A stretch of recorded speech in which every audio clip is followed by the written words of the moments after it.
Haleluya. Kami yang duduk dalam lindungan yang maha tinggi dan bermalam dalam naungan yang maha kuasa, kami berkata kepada Tuhan, tempat pelindungan kami dan kubu pertahanan kami, Allah kami yang kami percayai. Sungguh Engkaulah yang akan melepaskan kami dari jerat penangkap burung dan penyakit sampar yang busuk. Dengan kepak-Mu Engkau melindungi kami, di bawah sayap-Mu kami berlindung. Kesetiaan-Mu ialah perisai dan bakar tembok. Kami tak usah takut terhadap kedahsyatan malam, terhadap panah yang terbang di waktu siang, dan terhadap penyakit sampar yang berjalan di dalam gelap, dan terhadap penyakit penular yang mengamuk di waktu petang. Walau 1000 orang rebah di sisi kami dan 10.000 di sebelah kanan kami, tapi itu tidak akan menimpa kami. Kami hanya menontonnya dengan mata kami sendiri dan melihat pembalasan terhadap orang-orang fasik. Sebab Tuhan ialah tempat perlindungan kami.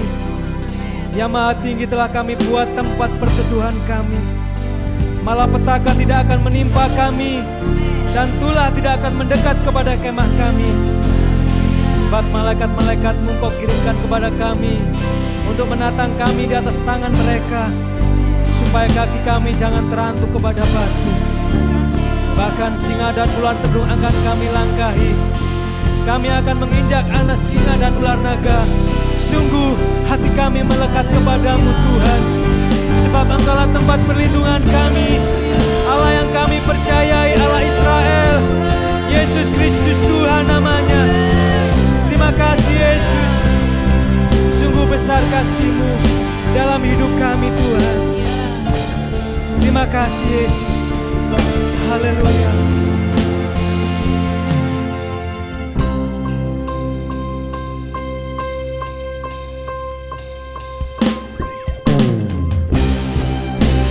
Syukur bagi kasih setia-Mu yang besar.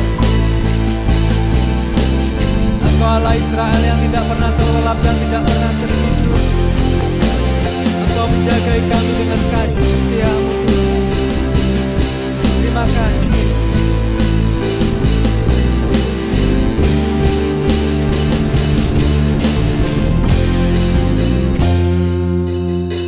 Sungguh besar setia-Mu, nyata di sepanjang hidupku. Darah-Mu telah layakkan kehidupanku. Tiada kata yang bisa Tuhan, Tiada kata yang bisa lukiskan indahnya Kau Tuhan. Bagimu segala pujian dan kemuliaan. kutinggikan Engkau Tuhan.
ada satu nama pun di bawah kolong langit ini yang di dalamnya membawa keselamatan. Sebab hanya Engkaulah satu-satunya jalan kebenaran dan kehidupan. Dan tidak ada seorang pun yang dapat kepada Bapa kalau tidak melalui Engkau, Tuhan.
Engkau sungguh ajaib, Engkau sungguh luar biasa.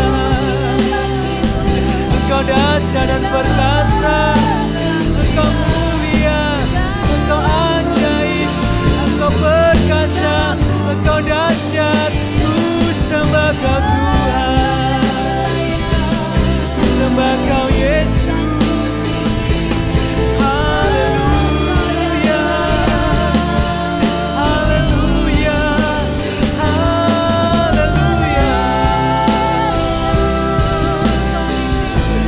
Menyembahmu Tuhan, ku menyembahmu Yesus, Allah yang berkasa, Allah yang mengasihi kami. Ku menyembahmu Yesus. Terima kasih buat anugerah-Mu, terima kasih buat karya-Mu. Sungguh ajaib, sungguh luar biasa. Terima kasih Yesus, terima kasih Tuhan, kasih-Mu besar, kasih-Mu luar biasa. Terima kasih Yesusku, haleluya.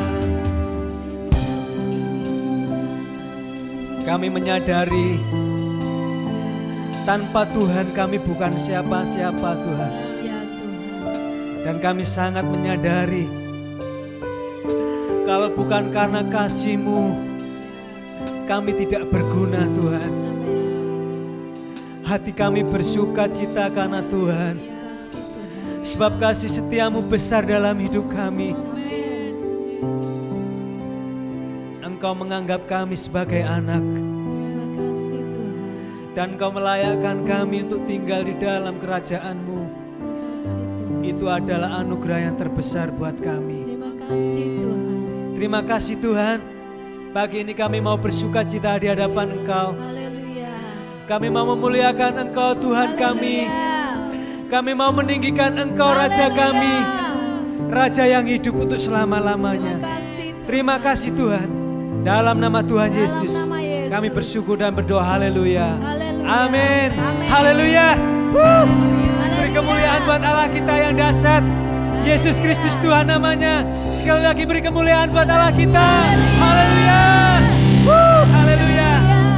Shalom, selamat pagi semuanya. Shalom. Selamat pagi semuanya. Selamat pagi. Ada sukacita yang besar. Amin. Haleluya. Mari kita memuji Tuhan. Sebab firman Tuhan katakan, langit dan bumi pujilah Tuhan. Haleluya. Haleluya. Dia tinggi dan luhur.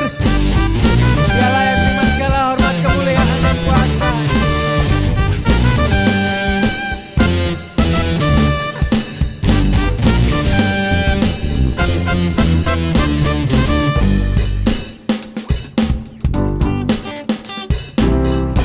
Yo, siap-siap. Dan bumi pujilah Tuhan, sebab Dia ciptakan semuanya. Keagungannya mengatasi langit bumi. Sembah sujud di hadapannya. Hey, langit dan bumi.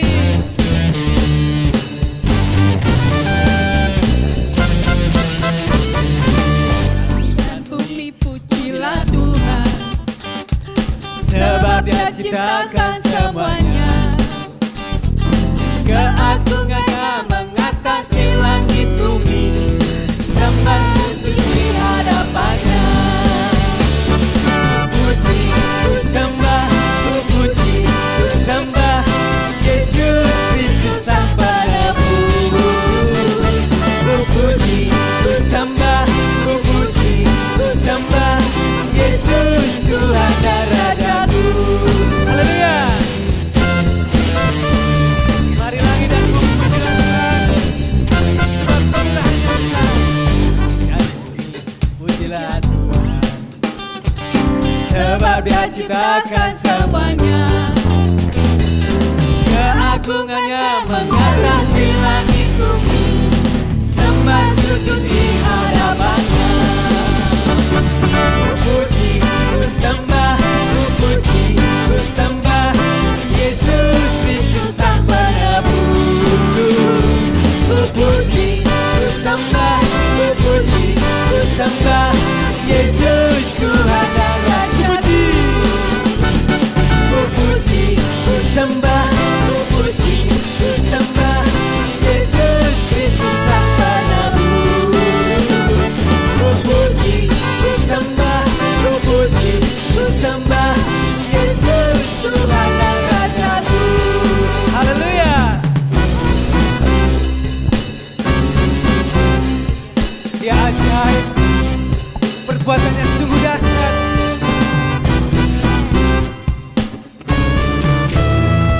Haleluya. Terima kasih Yesus. Haleluya. Amin. Haleluya. Amin. Haleluya. Amin. Haleluya. Haleluya. Haleluya.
Kami menyadari Tuhan, tanpa-Mu kami tidak bisa berbuat apa-apa. Ya Tuhan. Kami menyadari hidup kami lemah, Amin. tapi syukur kepada Engkau yang memberikan kekuatan kepada kami. Pertolongan kami datangnya bukan dari gunung-gunung, pertolongan kami datangnya dari Tuhan Amin. yang memberikan kekuatan kepada kami. Amin. Terima kasih Yesus. Haleluya.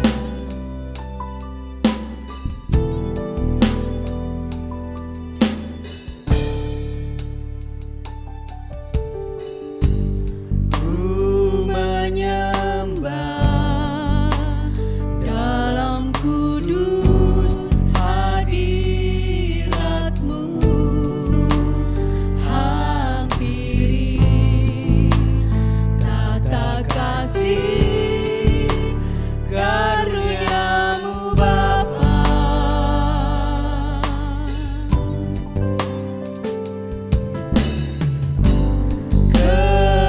Kekuatanku hanya dalam hadirat-Mu, Yesusku. Hanya Kaulah segalanya. Ku menyembah dalam kudus hadirat-Mu. Ku menyembah dalam kudus hadirat-Mu, hampiri tata kasih karunia-Mu Bapa.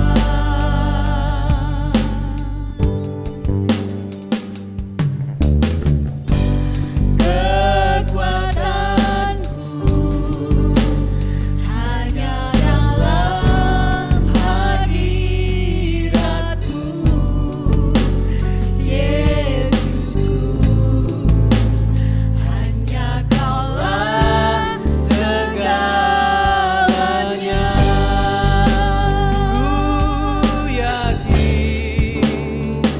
Ku yakin Kau hadir di sini. Ku rasakan kuasa yang tak terbatas. Ku yakin Kau nyata di sini. Kemenangan terjadi di sini.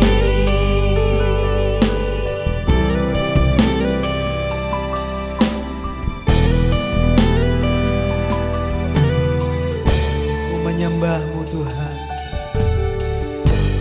Ku menyembah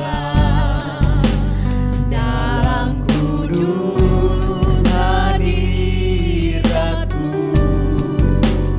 hampiri tata kasih karunia-Mu Bapa.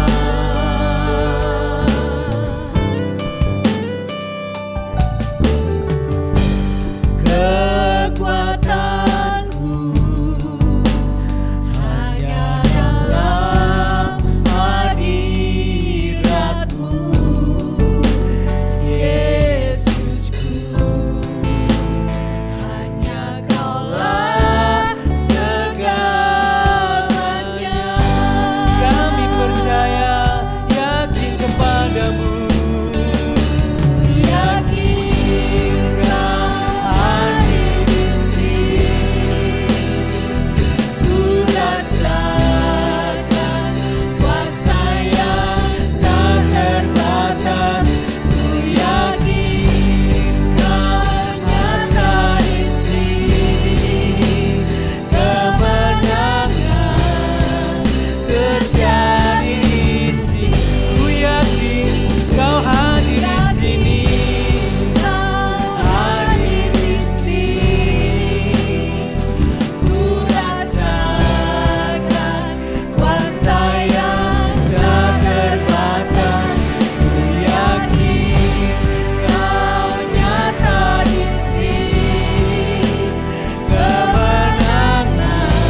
hatiku Tuhan, segenap hatiku kamu.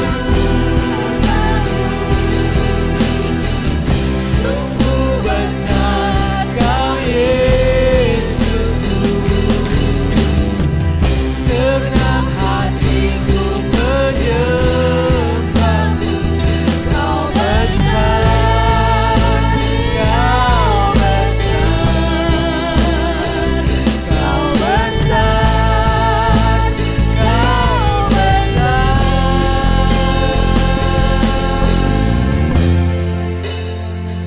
Ku yakin Kau hadir di sini. Ku rasakan kuasa yang tak terbatas. Ku yakin Kau nyata di sini. Kemenangan terjadi. Oh, ku yakin Kau hadir di sini. Ku rasakan kuasa yang tak terbatas. Ku yakin Kau nyata di sini. Kemenangan terjadi di sini. Kelepasan terjadi di sini. Kelepasan,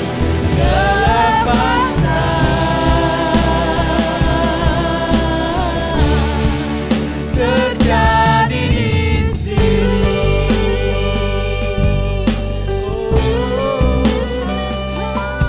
Ku yakin Kau di sini Tuhan. Ku yakin Kau di hidupku. Yesus, Engkau bersamaku, sebab Engkaulah yang setia. Terima kasih, terima kasih Tuhan. Oh Yesus,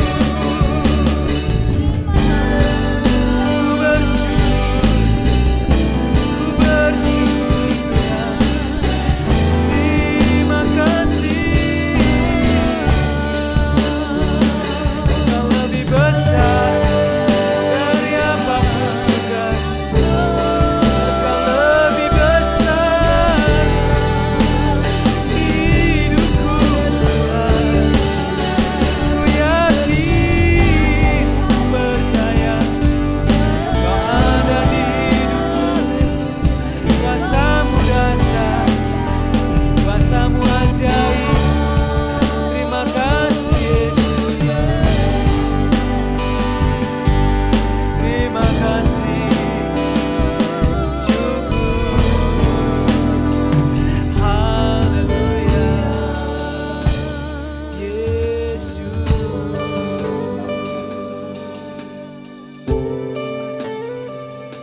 Terima kasih Yesus. Terima kasih Tuhan. Rancangan-Mu sempurna di hidupku. Rancangan-Mu sungguh ajaib. Terima kasih Yesus. Haleluya.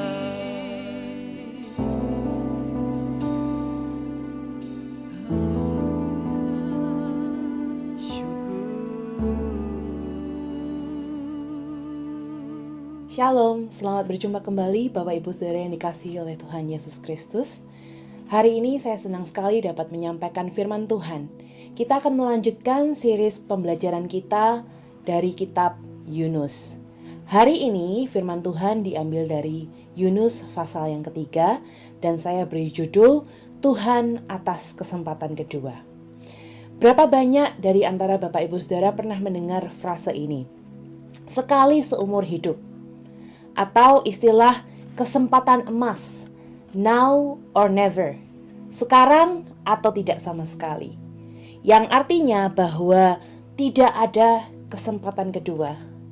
Bapak Ibu Saudara, dunia ini percaya bahwa kesempatan emas itu hanya datangnya sekali saja. Ya, tidak ada kesempatan kedua. Misalnya, ketika ada tawaran pekerjaan datang, kemudian Bapak Ibu Saudara melihat, wah semuanya bagus, perusahaannya bagus, fasilitasnya bagus, gajinya bagus. Ketika Bapak Ibu Saudara melewatkan kesempatan itu, mungkin orang-orang di sekitar Anda akan berkata, wah kamu baru saja melewatkan kesempatan emas. Ya, nggak akan lagi ada kesempatan yang seperti itu. One in a million, satu di antara jutaan tawaran pekerjaan yang seperti itu. Kemudian Bapak Ibu Saudara mungkin mulai bekerja di pekerjaan yang lain dan mulai mikir-mikir ke belakang, ya kenapa kok aku melewatkan kesempatan itu. Saudara nggak bisa move on. Demikian juga saudara, ini adalah hal yang dirasakan oleh Yunus di pasal yang ketiga ini. Yunus di pasal yang kedua, kalau Bapak Ibu masih ingat, dia berada di dalam perut ikan, ya diceritakan. Dan inilah yang saya yakini dirasakan oleh Yunus di antara pasal yang kedua dan pasal yang ketiga. Kalau Bapak Ibu Saudara masih ingat, di pasal yang kedua diceritakan bahwa Yunus sedang ada di dalam perut ikan, ya. Dan Yunus sedang meratapi nasibnya dan menyesal karena ketidaktaatannya kepada Tuhan. Mungkin dia berpikir, habis sudah aku. Titleku sebagai nabi Tuhan, sebagai penyampai pesan Tuhan, mungkin akan berakhir sampai sini. Tuhan tidak mau memakai aku lagi karena aku betul-betul tidak taat kepadanya. Ya. Hari ini sebelum kita akan mempelajari Yunus pasal yang ketiga, saya ingin mengingatkan apa yang sudah kita pelajari sejauh ini, ya. Yang pertama, Yunus adalah seorang nabi Tuhan. Nabi artinya adalah orang yang diutus oleh Tuhan untuk menyampaikan pesan Tuhan kepada umatnya. Kemudian Tuhan meminta satu hal untuk dilakukan oleh Yunus, yang Yunus merasa bahwa hal ini adalah sangat berat. Ya, Yunus diminta untuk menyampaikan pesan pertobatan kepada bangsa Niniwe, ya, yang dianggap dan memang benar-benar kejam, sadis, dan berbahaya bagi Yunus sendiri. Kemudian Yunus yang merasa tugas ini berat karena nyawa menjadi taruhannya, dan kemudian Yunus merasa berpikir tidak ingin keselamatan diberikan kepada bangsa Niniwe, akhirnya dia melarikan diri dari perintah Tuhan. Dan kemudian dia menyadari bahwa Tuhan adalah Tuhan yang berdaulat dan akan menggenapi rencananya apapun yang terjadi. Ya, dan Yunus kemudian dilemparkan ke dalam laut dan dalam pelariannya, dan dia ditelan oleh ikan besar. Dan kemudian setelah 3 hari dia dimuntahkan ke daratan. Dan hari ini kita akan menyaksikan satu peristiwa mukjizat terbesar yang saya bisa bilang di dalam Alkitab, di Yunus pasal yang ketiga. Mukjizatnya adalah begini saudara. Ada kebangkitan rohani yang paling fenomenal yang mungkin pernah ada di dalam Alkitab, di mana orang di seluruh kota, ya, tanpa terkecuali menjadi percaya kepada Tuhan dan menyerahkan hidup mereka kepada Tuhan. Dan saya bisa katakan tidak ada kebangunan rohani yang seperti ini. Kenapa? Kalau Bapak Ibu Saudara pernah dengar seorang penginjil besar, namanya adalah Billy Graham. Dia melakukan KKR selama bertahun-tahun di dalam hidupnya. KKR-nya adalah KKR penginjilan yang mempertobatkan orang banyak, ya. Panitia KKR dari Billy Graham ini akan menyebut KKR-nya sebagai KKR sukses apabila 5% dari pengunjung KKR, ya, atau peserta KKR memberi hidup mereka kepada Yesus. Dan akan disebut sukses besar kalau 10%, ya, dari peserta KKR itu memberikan hidup mereka kepada Yesus. 10% saudara. Nah di sini peristiwa Yunus ini saudara, bukan 5%, bukan 10%, tetapi 100% penduduk Niniwe memberikan hidup mereka bagi Tuhan. Ya, tidak pernah ada kebangunan rohani yang seperti ini. Nah, mari kita lihat bersama-sama apa yang dapat kita pelajari melalui Yunus pasal yang ketiga ini, Bapak Ibu Saudara. Di sini kita akan melihat 3 scenes ya. Kalau di film itu ada babak atau peristiwa yang disebut scenes. Dan hari ini saya akan membagi ke dalam 3 scenes atau 3 peristiwa. Yang scene yang pertama adalah pengutusan kembali seorang Yunus. Di ayat yang pertama, di pasal yang ketiga ini dikatakan, datanglah firman Tuhan kepada Yunus untuk kedua kalinya. Demikian. Nah, setelah melihat apa yang dilakukan oleh Yunus di pasal yang pertama dan di pasal yang kedua, yaitu Yunus berontak terhadap perintah Tuhan, tidak taat kepada Tuhan, bahkan lari menjauh daripada Tuhan, tidakkah ayat pertama di pasal yang ketiga ini adalah ayat yang sangat menyejukkan? Ya, karena apa? Setelah dimuntahkan dari mulut ikan, ya, Tuhan bukan berbicara seperti orang tua pada umumnya. Kalau orang tua, ya, kayak ngapok ke anaknya kan akan bilang gini, kan, dibilangi nggak bisa, dikandani nggak ngerungok ke, gitu ya. Yang Tuhan lakukan kepada Yunus bukan seperti orang tua pada umumnya. Yang dilakukan ketika Yunus sudah menerima konsekuensi perbuatannya, Tuhan datang dan berfirman kepada Yunus untuk kedua kalinya. Dia tidak menyerah kepada Yunus. Dan saya mau katakan Tuhan juga tidak menyerah kepada Bapak Ibu Saudara yang mendengarkan firman Tuhan pada hari ini. Tuhan juga datang kepada kita untuk memberikan kesempatan yang kedua. Bahkan Tuhan ya memberi kesempatan kepada Yunus tidak hanya ya mengampuni, tetapi dia memberikan kesempatan kembali kepada Yunus dengan mengutusnya kembali. Di ayat yang kedua dikatakan, bangunlah, pergilah ke Niniwe, kota yang besar itu, dan sampaikanlah kepadanya seruan yang kufirmankan kepadamu. Tidakkah ayat ini sepertinya terdengar familiar? Coba kita balik ke pasal yang pertama. Di ayat yang pertama sampai yang kedua dikatakan, datanglah firman Tuhan kepada Yunus bin Amittai. Demikian, bangunlah, pergilah ke Niniwe, kota yang besar itu, berserulah terhadap mereka karena kejahatannya telah sampai kepadaku. Wow, di sini Tuhan berbicara atau berkata-kata, perkataan yang sama, firman yang sama kepada nabi yang sama. Tidak ada yang berubah kecuali sikap Yunus, betul? Karena Yunus di pasal yang pertama ayat yang ketiga, tetapi Yunus melarikan diri. Ya, respon yang sangat tidak baik tentunya ya.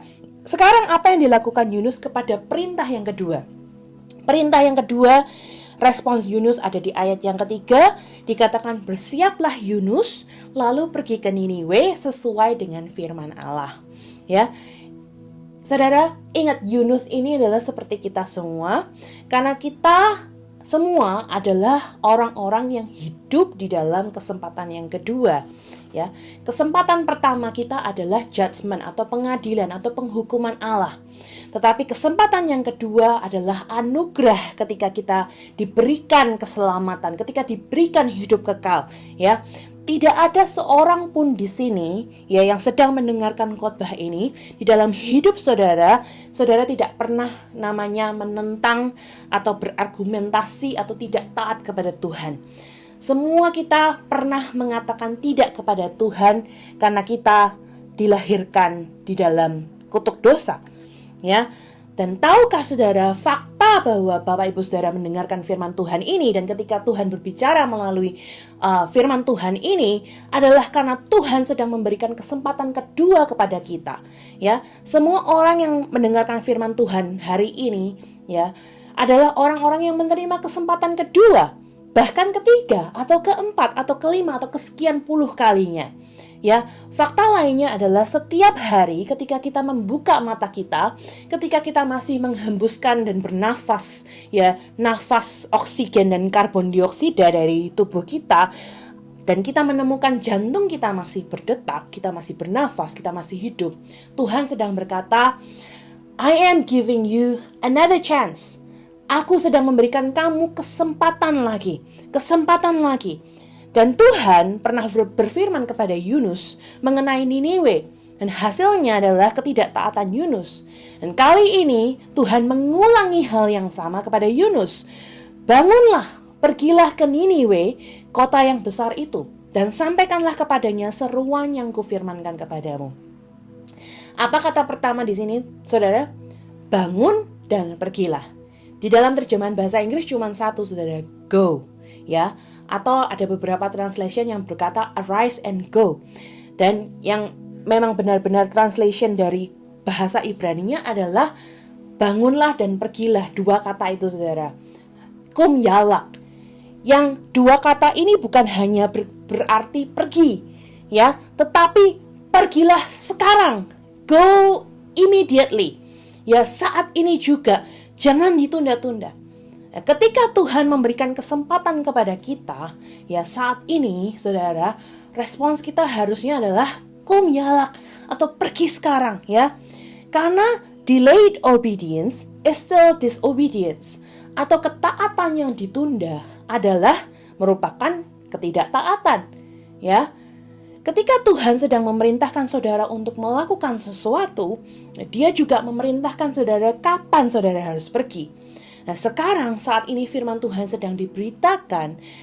Saya berdoa supaya Roh Kudus bekerja secara pribadi di dalam diri masing-masing Bapak Ibu Saudara sekalian, ya. Mungkin ada sesuatu yang Tuhan sedang perintahkan kepada Bapak Ibu Saudara, tetapi Bapak Ibu Saudara menunda-nunda, ya. Hati saudara bahkan menolak.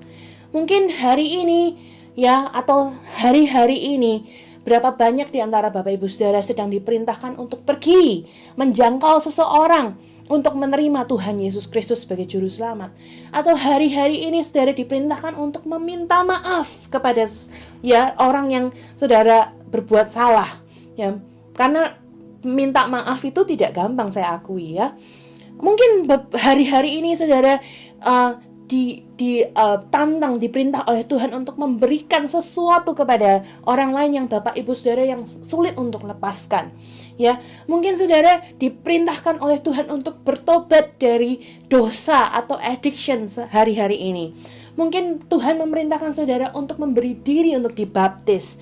Mungkin Tuhan sedang memerintahkan saudara untuk berkomitmen kepada Tuhan melalui persekutuan, ya. Perintah Tuhan saat hari ini, saya bersyukur kalau Roh Kudus berbicara kepada Bapak Ibu Saudara, kum nyalak, yang artinya pergi sekarang, saat ini juga. Jangan tunda-tunda. Jangan tunda sampai matahari terbenam. Dan yang artinya adalah Bapak Ibu Saudara cuma punya kesempatan saat ini untuk mentaati firman Tuhan. Bapak Ibu Saudara, pandemi hari-hari ini, ya, kita merasakan kehilangan orang-orang yang kita kasihi atau banyak orang yang kita kenal, ya, lingkungan kita, teman kita atau temannya teman kita, ya, gugur karena penyakit COVID-19. Dan hal ini sebenarnya saudara, ya, udah lebih mungkin dari 1 tahun kita mengalami pandemi ini. Hal ini sebenarnya adalah salah satu jalan Tuhan untuk memberikan inisiatifnya kepada kita, bahwa sekarang ini adalah kesempatannya. Kum yalak, pergi dan bangunlah dan pergilah. Karena kita nggak pernah tahu sampai kapan kita memiliki kesempatan ini, saudara. Dan Yunus melakukan itu, saudara. Di ayat yang ketiga dia berkata, bersiaplah Yunus lalu pergi ke Niniwe sesuai dengan firman Allah. Nah, Niniwe ini adalah sebuah kota yang cukup padat penduduknya dan besar wilayahnya. Ya, menurut sejarah, besar kota ini sekitar 100 km, ya, kalau dikelilingi. Dan Yunus di dalam 3 hari, dia melaksanakan perintah Allah dengan memberitakan pesan pertobatan kepada bangsa Niniwe. Nah, sekarang bayangkan Bapak Ibu Saudara, Yunus, ya, habis dari mana? Habis dari perut ikan selama 3 hari 3 malam, ya. Dan perut ikan itu isinya organ-organ tentunya, ya, penuh dengan darah dan penuh dengan asam lambung. Dan Yunus ada di dalam perut ikan itu selama 3 hari lamanya. Nah, seseorang yang sudah dimuntahkan dari perut ikan, jangan dibayangkan orang itu seperti keluar dari salon gitu ya, rapi, rambutnya bagus gitu, bersih dan lain sebagainya. Saudara bisa bayangkan seorang yang keluar dari perut ikan, ya, kemungkinan besar kulitnya itu mengelupas karena tingkat asam yang tinggi di dalam perut ikan. Dan mungkin pakaiannya itu seperti pakaian yang kena cairan pemutih itu loh, saudara, bleach ya. Dan kemungkinan rambutnya udah nggak karuan, bahkan kebakar, dan bahkan mungkin sampai botak karena ya tingkat asam itu tadi. Dan baju yang dikenakan oleh Yunus mungkin sudah bolong-bolong, nggak karuan ya, nggak ketinggalan baunya yang sangat menyengat. Yunus ini nggak presentable, nggak rapi-rapi yo untuk sebagai seorang nabi Tuhan yang memberitakan pesan Tuhan. Coba Bapak Ibu bayangkan ya, penduduk kota Niniwe ya, sebagai penduduk kota Niniwe, ada suatu hari ada seorang yang rambutnya tinggal setengah atau botak ya, baunya nggak karuan, bau amis, kulitnya putih bukan karena putih kinclong tapi karena putih pudar ya, karena asam dari ikan. Dia kemudian berjalan keliling kota dan berkata kepada saudara, 40 hari lagi maka Niniwe akan ditunggang balikan. Kira-kira kalau Bapak Ibu Saudara sebagai penduduk Niniwe, akankah Bapak Ibu Saudara mendengarkan orang ini? Ya, kemungkinan besar yang ada di pikiran kita adalah, gila nih orang, siapa ini ya? Orang berani-berani ngomong bertobatlah, ya Niniwe akan ditunggang balikan. Dan bisa-bisanya mengatakan 40 hari lagi kamu punya kesempatan. Tetapi Bapak Ibu Saudara, tahu nggak apa yang luar biasa? Coba tebak, siapa ilah orang Niniwe pada saat itu? Ilah Niniwe yang mereka sembah pada saat itu namanya Dagon, ya. Dagon atau sebutan lainnya adalah the fish god. Nah, bentuknya Dagon ini adalah setengah manusia dan setengah ikan, ya. Jadi saudara, saya yakin ketika penduduk Niniwe mendengar ada orang yang tinggal di dalam perut ikan 3 hari 3 malam lamanya dan survive, tetap hidup dan dimuntahkan ke daratan untuk memberikan suatu peringatan, ya saya yakin penduduk Niniwe mendengarkan Yunus ini. Ya karena mereka tahu bahwa ilah mereka ikan, ya kan? Wah, ini jangan-jangan memang benar ya utusan Allah. Dan Bapak Ibu Saudara tahu bahwa yang dilakukan Tuhan itu ajaib dan tertata. Tuhan itu sangat-sangat organized dan details ya. Dan Yunus, Tuhan tahu bahwa Yunus akan melarikan diri dengan kapal. Tuhan tahu Yunus akan melarikan diri ke kota Tarsis. Dan dia tahu dengan siapa Yunus akan berhadapan. Nah, Yunus yang kelihatan seperti manusia sekarat ini, dia keliling kota Niniwe dan dia berkhotbah seperti ini, saudara. Ayat yang keempat, mulailah Yunus masuk ke dalam kota itu, sehari perjalanan jauhnya lalu berseru, 40 hari lagi, maka Niniwe akan ditunggang balikan. Saudara, 40 hari lagi, maka Niniwe akan ditunggang balikan. Cuman 8 kata, saudara. Bahkan di dalam bahasa Ibrani cuman 5 kata. Ya. Saya waktu baca ini, seriously? Come on Yunus, ya. Kamu seorang nabi Tuhan. Saya sebagai seorang pengkhotbah akan bilang sama Yunus, "Hey Nus, aku ketik transkrip khotbah sekali khotbah 3.000-4.000 kata, ya. Paling sedikit 2.000 kata. Kamu tinggal di perut ikan 3 hari lamanya, kamu punya waktu untuk prepare, ya.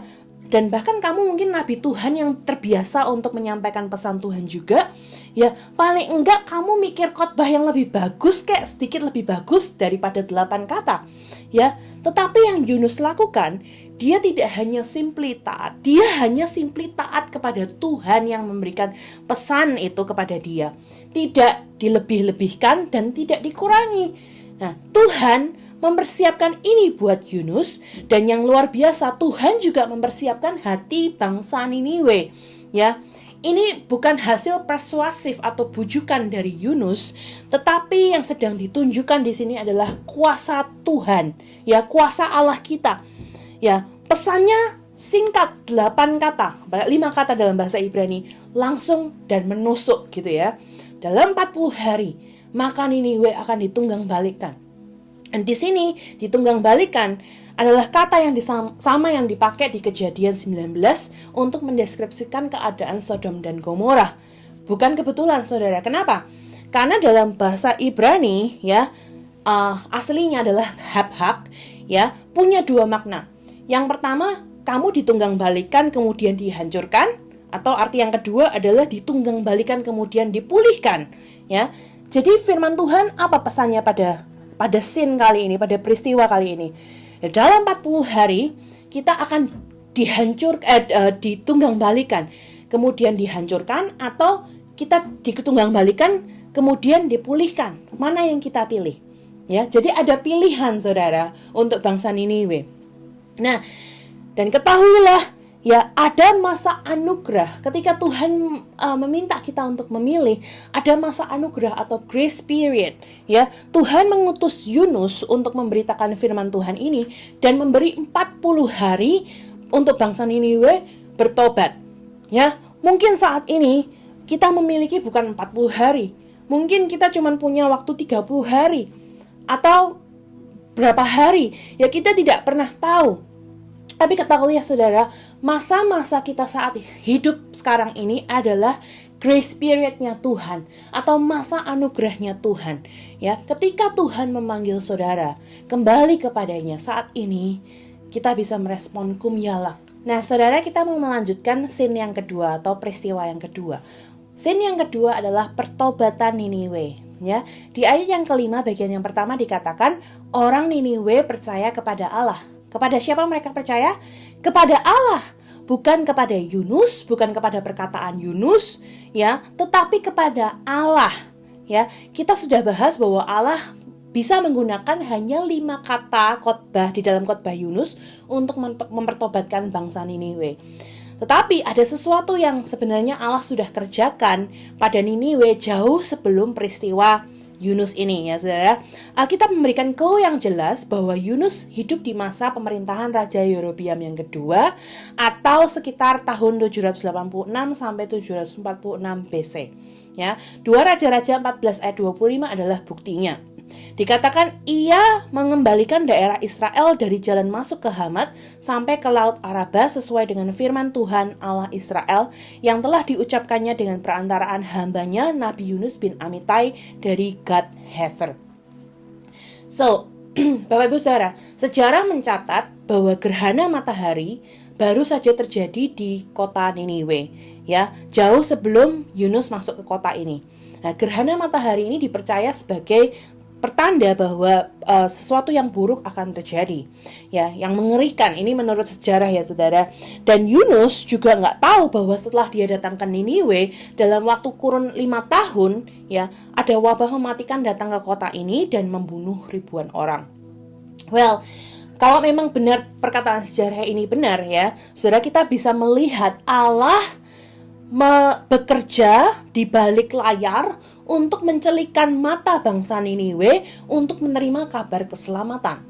Ya, jadi kalau Tuhan menyuruh kita melakukan sesuatu, ya, Tuhan tidak hanya menginginkan Bapak Ibu Saudara untuk pergi taat, tetapi Tuhan sudah bekerja secara luar biasa di balik layar dan Tuhan mengajak Bapak Ibu Saudara untuk bergabung di dalam rencananya, ya.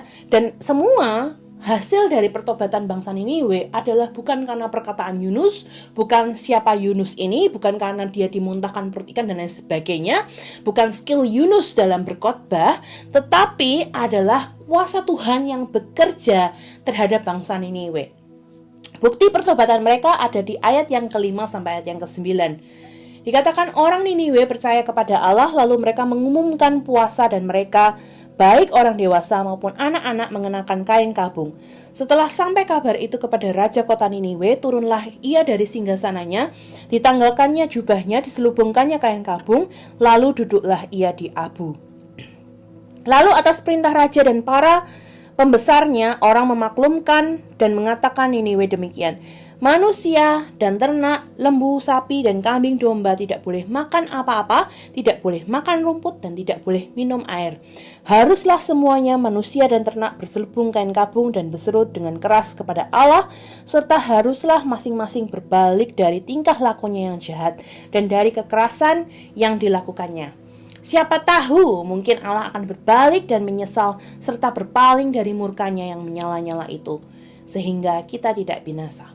Sudah dikatakan semua orang di Niniwe, besar kecil, dari tingkat yang paling atas sampai tingkat yang paling bawah, semua dari mereka percaya kepada Tuhan. Ya, dikatakan mereka berpuasa tidak makan, tidak minum. Dan puasa ini di dalam perjanjian lama adalah simbol merendahkan diri, merendahkan hati di hadapan Tuhan dan bertobat dan menginginkan Tuhan untuk berbicara kepada mereka. Ya, kemudian dikatakan mereka memakai kain kabung. Ya, kain kabung di dalam bahasa Inggris disebut sackcloth, ya, atau seperti kain yang dari karung gitu ya, saudara. Yang sebenarnya terbuat dari bulu kambing. Nah, kain kabung ini di dalam Alkitab digunakan atau dikenakan ketika seseorang sedang berduka karena kehilangan orang yang dikasihinya.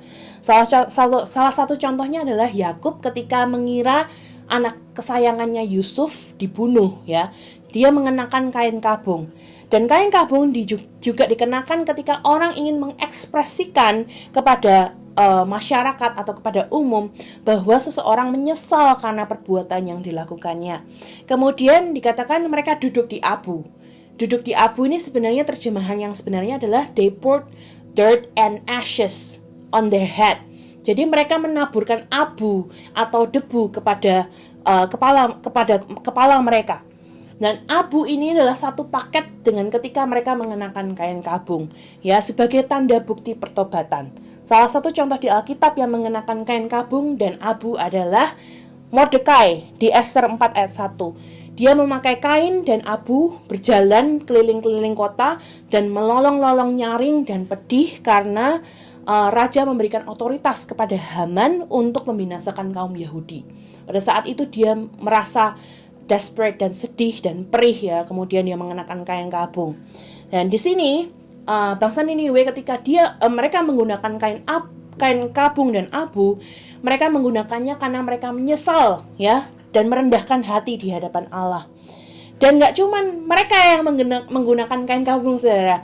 Bayangkan semua binatang, kambing, domba, lembu, sapi, semua disuruh berpuasa. Ya, mereka tidak boleh makan, tidak boleh minum, dan mereka disuruh pakai kain kabung, ya.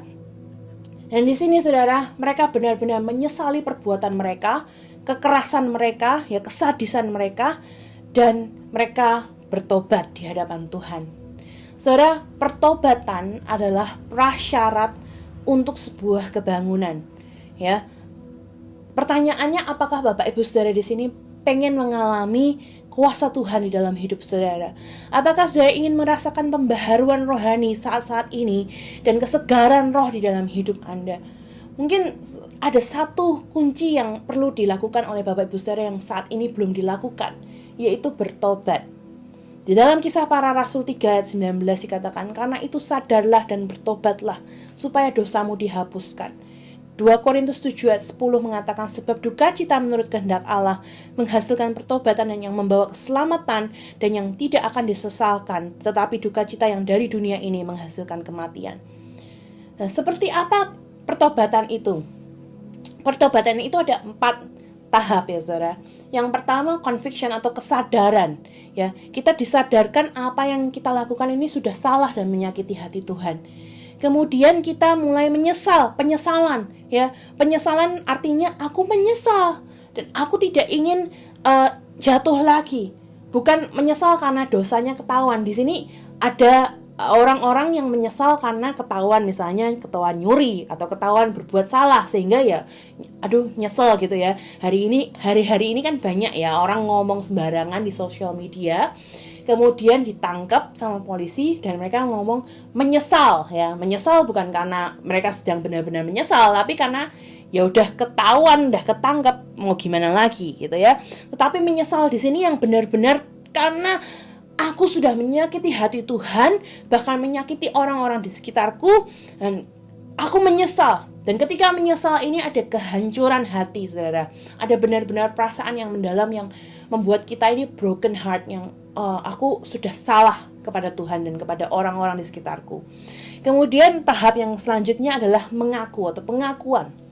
Mengaku bahwa kepada Tuhan, ya, merendahkan hati kepada Tuhan, mengaku bahwa sudah menyalahi Tuhan.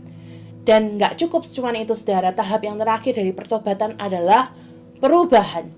Ya, tidak cukup untuk hanya hancur hati dan mengaku atas dosa kita, tetapi pertobatan juga harus diikuti oleh perubahan, ya, perubahan sikap, perubahan karakter, perubahan behavior atau tabiat kita dari orang yang suka memberontak kepada Tuhan menjadi orang yang berkata, "Yes Tuhan, I want to obey you. Aku ingin taat kepada Engkau." Nah, inilah, saudara, bukti dari pertobatan kita. Niniwe percaya kepada Tuhan, Niniwe percaya kepada Allah, tetapi tidak hanya di mulut mereka saja mereka merasa menyesal, tetapi mereka berbalik arah. Di ayat yang ke-8 dikatakan, haruslah semuanya manusia dan ternak berselebung kain kabung dan berseru dengan keras kepada Allah, serta haruslah masing-masing berbalik dari tingkah lakunya yang jahat dan dari kekerasan yang dilakukannya. Ini mereka benar-benar merubah sikap mereka. Dari yang sadis, dari yang keras, dari yang jahat, mereka berbalik arah. Ya, saudara, ketika kita taat, Tuhan memberikan kesempatan lagi. Ketika Yunus bertobat, Tuhan memberikan kesempatan lagi. Ketika Niniwe bertobat, Tuhan memberikan kesempatan lagi.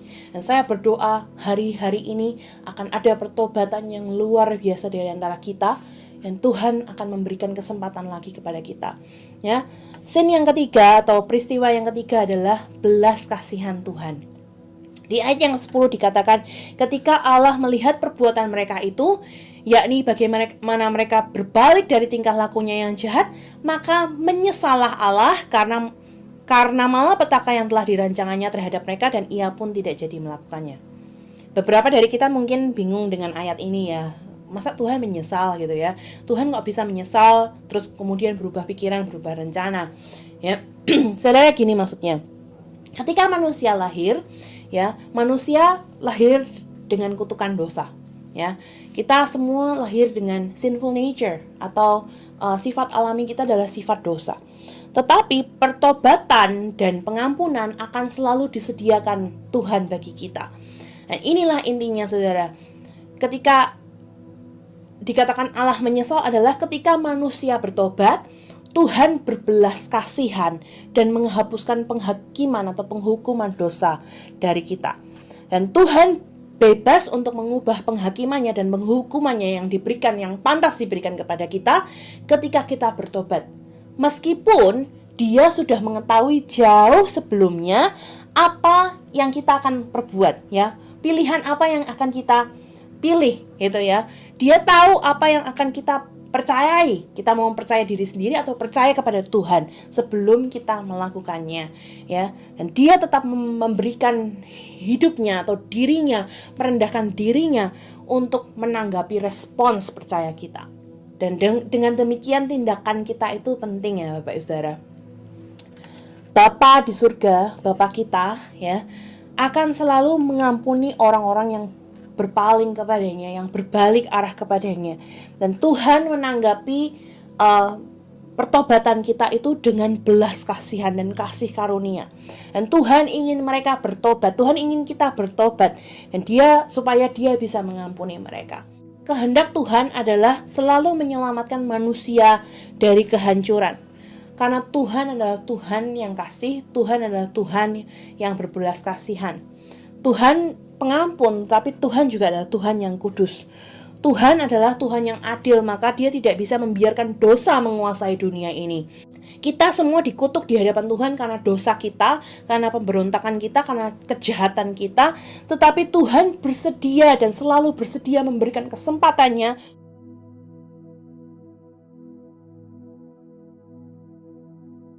Percayalah Tuhan, percaya Yesus sebagai satu-satunya juru selamat di dalam hidupmu. Percaya bahwa pesan Injilnya adalah Dia telah mengutus anaknya Yesus Kristus yang telah menghapus dan membayar semua hukuman dosa yang pantas untuk mereka. Dan kita percaya bahwa ketika kita percaya di dalam nama Yesus, setiap kita diluputkan dari kebinasaan dan kita akan memperoleh hidup yang kekal. Hari ini saudara, pesan Tuhan sampai di sini. Yang saya mau ingatkan Bapak Ibu Saudara bahwa Tuhan kita adalah Tuhan atas kesempatan kedua. Kalau hari ini kita semua masih hidup, gunakan kesempatan itu sebaik-baiknya untuk kita kembali kepadanya. Karena Yesus selalu menunggu kita semua. Tuhan Yesus memberkati. Haleluya.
Puji nama Tuhan. Kita mau bawa setiap persembahan kita di hadapan Tuhan, kita mau berdoa. Haleluya. Kami bersyukur Tuhan buat setiap berkat yang Tuhan sudah berikan kepada kami. Saat ini kami bawa persembahan kami Tuhan di hadapan-Mu. Persembahan ucapan syukur kami, persembahan persepuluhan kami. Mari Tuhan Engkau yang menyucikan, Engkau yang menguduskan. Sehingga persembahan kami ini boleh berguna untuk pekerjaan Tuhan di tempat ini. Dan kami percaya Tuhan Engkau yang akan memberkati setiap kami dengan berkat-berkat yang melimpah. Di dalam nama Tuhan Yesus, kami berdoa dan mengucap syukur. Haleluya. Amin. Shalom Bapak Ibu Saudara, puji nama Tuhan. Ada beberapa pengumuman untuk 1 minggu ke depan. Yang pertama, pandemi belum berakhir.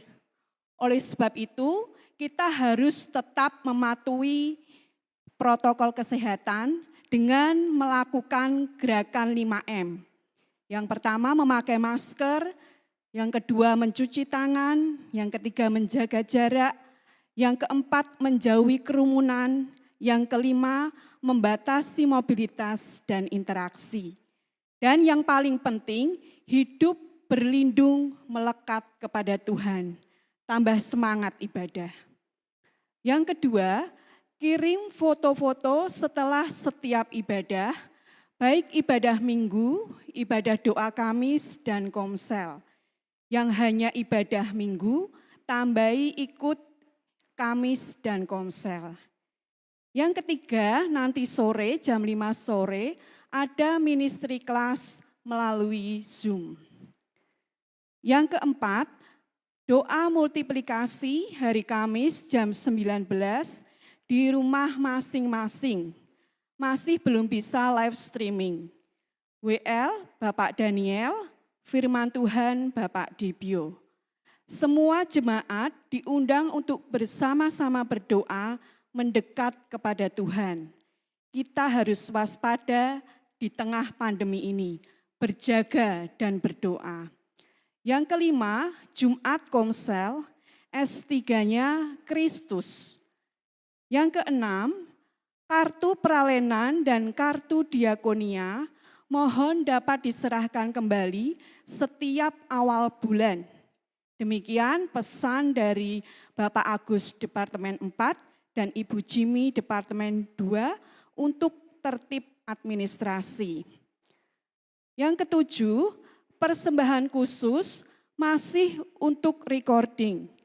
Dapat ditransfer ke rekening BCA atas nama Ibu Dona dan Ibu Aryani dengan nomor 009 156 5918. Yang kedelapan, minggu depan ibadah akan disertai dengan perjamuan suci. Roti dan anggur perjamuan akan dibagikan bersama warta gereja melalui PKS masing-masing. 9, setelah ibadah ini ada acara spesial untuk anak-anak sekolah minggu pukul 9.45. Mohon kepada orang tua untuk mengingatkan dan mendukung anak-anak untuk ikut sekolah minggu via Zoom. Demikian pengumuman untuk 1 minggu ke depan. Selamat hari Minggu, tetap semangat, Tuhan Yesus memberkati.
Mari kita berdoa. Berbahagialah orang yang Engkau pilih dan yang Engkau suruh mendekat untuk diam di pelataran-Mu. Kiranya kami menjadi kenyang dengan segala yang baik di rumah-Mu, di bait-Mu yang kudus. Dengan perbuatan-perbuatan yang dahsyat dan dengan keadilan Engkau menjawab kami ya Allah yang menyelamatkan kami. Engkau yang menjadi kepercayaan segala ujung bumi dan pulau-pulau yang jauh. Engkau yang menegakkan gunung-gunung kekuatan-Mu, sedang pinggang-Mu berikatkan keperkasaan. Engkau memahkotai tahun dengan kebaikan-Mu, jejak-Mu mengeluarkan lemak. Tanah-tanah padang gurun menitik, bukit-bukit berikat pinggangkan sorak-sorai.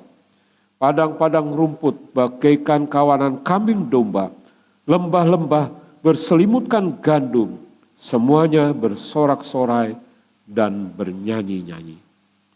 Diberkatilah Engkau pada waktu masuk dan diberkatilah Engkau pada waktu keluar. Dan Tuhan memerintahkan berkat di dalam lumbung-Mu dan di dalam segala usaha-Mu. Tuhanlah yang telah menetapkan kita untuk menjadi umat-Nya yang kudus. Dan Tuhan melimpahi kita dengan segala kebaikan-Nya. Tuhan mengangkat kita menjadi kepala dan bukan ekor. Dan kita akan tetap naik bukan turun. Terpujilah nama Tuhan. Mari Bapak Ibu Saudara, kita akan mengangkat kedua tangan kita mengarahkannya kepada Tuhan. Tuhan memberkati engkau dan melindungi engkau. Tuhan menyinari engkau dengan wajah-Nya dan memberi engkau kasih karunia. Tuhan menghadapkan wajah-Nya kepadamu dan memberi engkau damai sejahtera di dalam nama Bapa, Putra dan Roh Kudus, yaitu dengan nama Tuhan Yesus Kristus. Semua kita yang percaya dan mengasihi Tuhan sama-sama katakan amin. Amin, amin, amin. Puji Tuhan, saudara-saudara yang kasih oleh Tuhan, sampai di sini perjumpaan kita. Sampai berjumpa kembali pada kesempatan yang akan datang. Shalom.